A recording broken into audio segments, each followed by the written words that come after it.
नाम से अपने पजामे में मूत दिया करते थे, उन्हें छत्रपति शिवाजी महाराज कहते हैं। तो ऐसे छत्रपति शिवाजी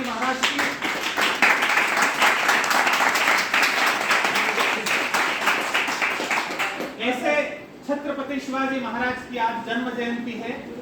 और इनका जो नाम है ये बहुत सामान्य नाम नहीं है। अगर हम आज देखें तो आज कोई व्यक्ति अगर फेमस है, राजनीति में हम देखें तो नरेंद्र मोदी जी बहुत फेमस हैं और लोग उनका बहुत आदर करते हैं और आदर के साथ उनका नाम लेते हैं। लेकिन जब छत्रपति शिवाजी महाराज थे तब लोग उनके प्रति कैसा आदर भाव रखते थे, ये उनका नाम सुनने से हमें पता चलता है। जब उनका नाम लिया जाता है तो उनके नाम के आगे बहुत सारी उपाधियां लगाई जाती हैं। और अगर किसी ने देखा हो तो महाराष्ट्र प्रदेश में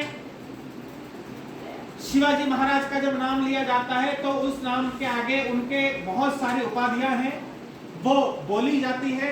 और जब उनका नाम लेते हैं तो उनके नाम का जय घोष होता है।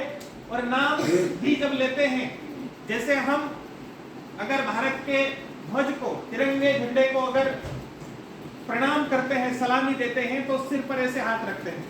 लेकिन छत्रपति शिवाजी महाराज का जब नाम लिया जाता था, उनकी जब जय घोष होती थी। और आज भी अगर देखते हैं तो इस तरह से लोग अपने सीने पर, अपने हृदय पे मुट्ठी बांध के हाथ रखते हैं और उनका नाम लेते हैं। तो हम सब लोग भी मुट्ठी बांधेंगे, अपने सीने पे हाथ रखेंगे। मैं शिवाजी महाराज के एक एक गुण का वर्णन करूंगा, आपको ध्यान से सुनना है और आखिरी में जय बोलना है। और जयकारा इतना जोरदार होना चाहिए कि पाकिस्तान के कान बहरे हो जाएं। तो सुनिए शिवाजी महाराज के नाम का वर्णन। महाराज राज क्षत्रिय कुलावतंस, श्री सरस्वती वाहन हंस, श्री भवानी देवी अनन्य भक्ति प्रसादालंकृत, अखंड साम्राज्य लक्ष्मी वरमंडित, हिंदू हृदय सिंहासनाधीश्वर, प्रौढ़ प्रताप पुरंदर, धर्म धुरंधर, श्री श्री श्री छत्रपति श्री शिवाजी महाराज की जय। श्री शिवाजी महाराज की जय। छत्रपति श्री शिवाजी महाराज की जय। जय हो, जय हो। अब हाथ नीचे कर सकते हैं। हम लोगों ने इतिहास में पढ़ा, पाठ्य पुस्तकों में हमें ये पढ़ाया गया कि महाराणा प्रताप तो कबीलों के सरदार थे, लुटेरों के सरदार थे। छत्रपति शिवाजी महाराज पहाड़ी चूहा था, ये पाठ्यक्रम में हमने पढ़ा।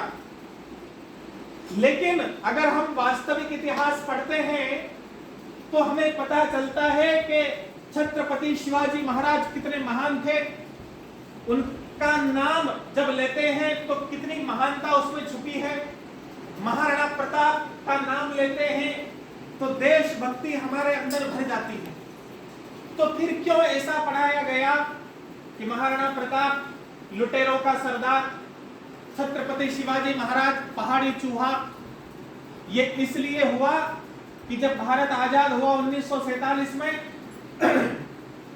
उसके बाद जो शिक्षा मंत्री बनाए गए, जिन्होंने हमारी पाठ्य पुस्तकें लिखी, वो शिक्षा मंत्री 1947 के बाद एक के बाद एक, बैक टू बैक 5 शिक्षा मंत्री वो लोग थे जो मदरसा छाप मुल्ले थे, जिन्होंने भारत के इतिहास को नहीं पढ़ा और जो कुछ सीखा वो मदरसे में जाकर के सीखा। हम कल्पना कर सकते हैं कि मदरसे में क्या सीखा होगा। और ऐसे व्यक्ति अगर भारत का इतिहास पढ़ाएंगे तो वो सही इतिहास नहीं पढ़ा सकते, वो गलत ही पढ़ाएंगे। इसलिए गलत इतिहास हमें बताया गया। तो आवश्यकता ये है कि हम सही इतिहास को पढ़ें। हमारे पूर्वज क्या थे, महाराणा प्रताप क्या थे, छत्रपति शिवाजी महाराज क्या थे। और आज हम कुछ लाइन बोल रहे थे और हम सबने भी, बहुत सारे छात्रों ने उसको दोहराया भी। कि जलती रही जौहर में नारियां, भेड़िए फिर भी मौन थे, हमें बताया कि अकबर महान। तो हम पूछना चाहते हैं कि महाराणा प्रताप कौन थे? सड़ती रही लाशें सड़कों पर, गांधी फिर भी मौन थे, हमें बताया चरखे से आजादी आई।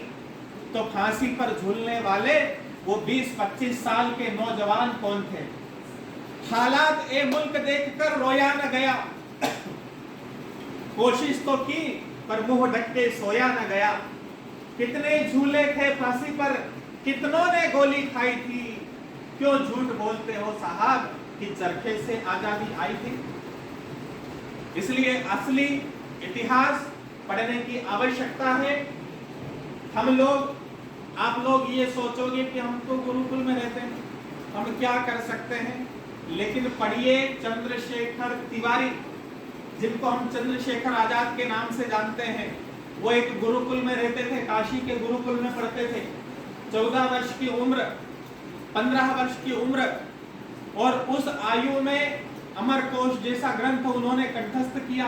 उन्होंने व्याकरण, वेद के मंत्र, सारी चीजें पढ़ी। उसके बावजूद भी आज क्रांतिकारियों में वो अग्रगण्य है। उनका नाम लगभग सबसे ऊपर की सूची में आता है। तो इसलिए हमें इन महापुरुषों को भी पढ़ना है।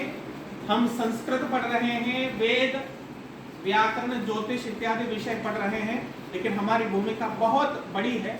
यहाँ के बाद जब हम समाज में जाएंगे तो वहाँ हमारी भूमिका बहुत बड़ी है। समाज आपसे बहुत बड़ी आशा रखता है, आपको उस आशा पर खरा उतरना है। उसके लिए जरूरत यह है कि हम अपने इतिहास को पढ़ें, असली इतिहास को पढ़ें और समाज में उसको बता पाएं। हम अपने महापुरुषों पर गौरव करें, गर्व करें, इसकी जरूरत है। अब आखिरी में इतना कहूंगा, किसी ने, हमारे देश के कोई बड़ा नेता था, उसने ये कहा कि इस देश पर पहला अधिकार तो मुसलमानों का है, लेकिन हम अपन जो गुरुकुल के छात्र हैं, हम सबको, समाज को